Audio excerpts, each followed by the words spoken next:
Today I'm making a fig mascarpone tart, a dessert that's simple but elegant and full of late summer flavor. When I went shopping for figs, I found a beautiful Britia. They always remind me of South Africa, striking and a little wild. It felt like the perfect companion for this tart, both a little unexpected, both beautiful. We'll start with the crust. Combine flour, powdered sugar, a pinch of salt and a little vanilla. I actually ran out of regular powdered sugar, so I blitzed some brown sugar instead, and it turned out to be beautiful. It gave the pastry a lovely, deep caramelly note in the end. Next, whisk an egg and add it in. Cut in very cold butter, the colder the better, until the mixture looks like coarse crumbs. That way, when the tart goes into the oven, the butter melts slowly, helping the crust hold its shape as it bakes and giving it a soft crumb. Knead just until the dough comes together, then wrap it up and let it rest in the fridge.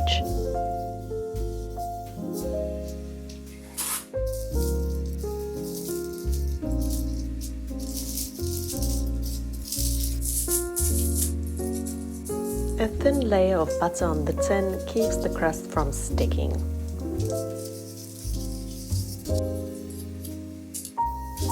Once chilled, lightly flour your surface and roll the dough out until it's a little larger than your tart tin, turning it as you go so it doesn't stick.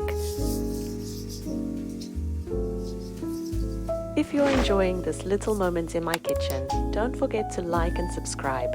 I'd love to share more seasonal recipes and stories with you.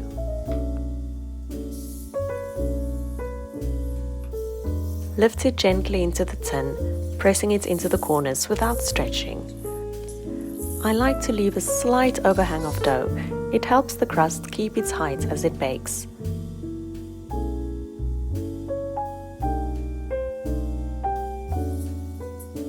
Trim the excess with a sharp knife or by rolling the rolling pin over the top, then chill again before baking.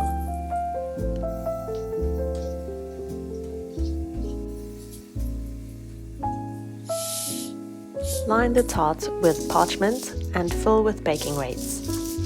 Bake at 180 degrees for 20 minutes. Remove the weights and bake another 10 minutes until golden.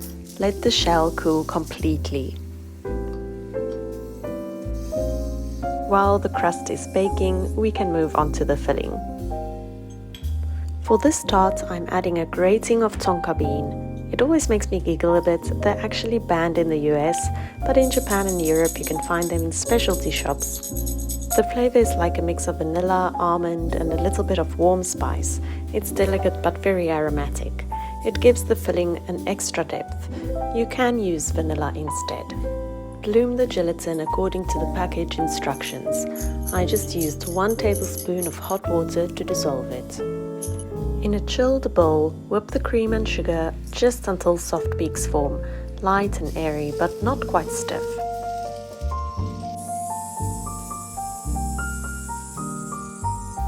Now I take the bloom gelatin, mix it with a spoonful of cream and slowly fold it back in.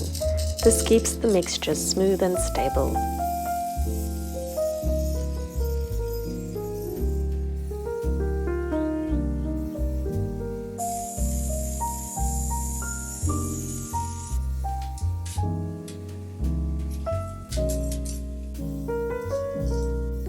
Next goes in the mascarpone, and we keep whipping until it turns into soft but sturdy peaks.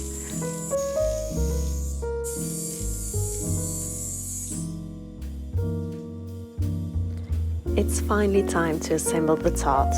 First, spread a thin layer of jam at the base.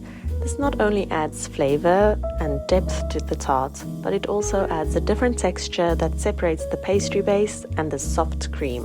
Then we add the mascarpone filling. It doesn't have to be perfect, just level.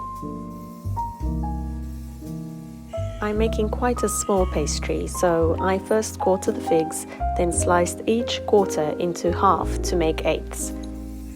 If you're making a bigger tart, quarter slices will be fine. Arranged in a nice circle, they almost look like petals of a flower. I like to put the round shape facing outwards. It creates a beautiful pattern. And here's our tart: figs, creamy mascarpone, and a late summer sweetness.